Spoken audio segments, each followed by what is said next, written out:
আসসালামু আলাইকুম এভরিওয়ান। সবাই কেমন আছেন? আলহামদুলিল্লাহ আমি ভালো আছি। Welcome to my daily blog. আবারও আপনাদের মাঝে নতুন একটি ব্লগ নিয়ে হাজির হলাম। আজকে কি রান্না করেছিলাম সেটাই আপনাদের সাথে শেয়ার করব। আজকে একটু সিম্পল খাবার রান্না করেছি। কয়েকদিন ধরে আমি একটু অসুস্থ, তাই বেশি রান্নার ঝামেলায় না গেলেই ভালো লাগে। তো এজন্য হালকা পাতলা একটা রান্না করলাম। সেটা হচ্ছে চাল, ডাল আর আলু দিয়ে বউয়া ভাত আর হচ্ছে সাথে ডিম ভুনা। এটাই আজকের রেসিপি ছিল। তো বন্ধুরা চলেন আপনাদের সাথে রেসিপিটা শেয়ার করি। আমি বউয়াটা মাখিয়ে বসিয়ে দিব। আমি এখানে চাল, ডাল, আলু ধুয়ে নিয়েছিলাম। তারপর এতে পেঁয়াজ কুচি, কাঁচামরিচ ফালি দিয়ে দিয়েছি। তারপর আদা রসুন বাটা, হলুদ, মরিচ, ধনিয়ার গুঁড়ো, লবণ স্বাদমতো দিয়ে তেল দিয়ে ভালো করে মাখিয়ে তারপর আমি পর্যাপ্ত পরিমাণ পানি দিয়ে দিয়েছি। এরপর আমি এটাকে চুলায় বসিয়ে দিলাম। এরপর চুলা বাড়িয়ে দেব।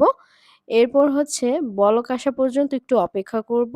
এখানে আমি ৬ টা ডিম সেদ্ধ করে নিয়েছি। এরপর হচ্ছে আমার বউয়াটা বলক এসে পড়েছে। আমি এখন হাই ফ্লেমে এটাকে রাখবো। এরপর রেখে নাড়াচাড়া করব। পানি শুকানোর আগ পর্যন্ত অপেক্ষা করব। যখন পানি শুকিয়ে আসবে তখন এটাকে আমি তাওয়ার মধ্যে ভাপে বসিয়ে দিব। এরপর বাকিটা ভাপেই হয়ে যাবে। তো বন্ধুরা আমার খিচুড়ি বলক আসছে, এখন জাল হচ্ছে, পানি শুকিয়ে প্রায় এসে গেছে। আমি এখন এটাকে ভাপে বসিয়ে দিব। এই তো আমি এটাকে ভাপে বসিয়ে দিয়েছি তাওয়ার মধ্যে। এটা এখন আস্তে আস্তে করে হয়ে যাবে। এখন আমি পাশের চুলায় ডিম ভেজে নেব। ডিম ভাজার সময় আমি তেলের মধ্যে লবণ ও হলুদের গুঁড়ো দিয়েছিলাম, যার কারণে ডিমগুলো দেখতে একটু হলুদ হলুদ মনে হচ্ছে। এরপর ডিম ভাজা হয়ে আসলে আমি এতে পেঁয়াজ কুচি অ্যাড করে দিলাম। পেঁয়াজ কুচিটা হালকা লাল হয়ে আসলে আমি ব্লেন্ডারের জগে জিরা, আদা, রসুন ও একটা টমেটো পেস্ট করে নিয়েছিলাম, সেই পেস্ট এটার মধ্যে দিয়ে দিলাম। এরপর আমি শুকনো উপকরণগুলো অ্যাড করে দিলাম।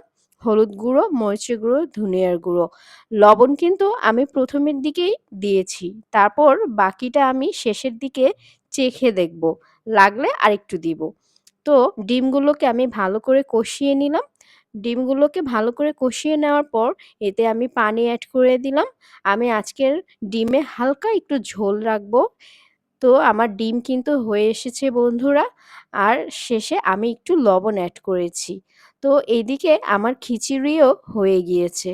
তো এই ছিল বন্ধুরা আমার আজকের আয়োজন। কেমন হয়েছে কমেন্টে বলবেন সবাই। ভালো থাকবেন, সুস্থ থাকবেন। আল্লাহ হাফেজ।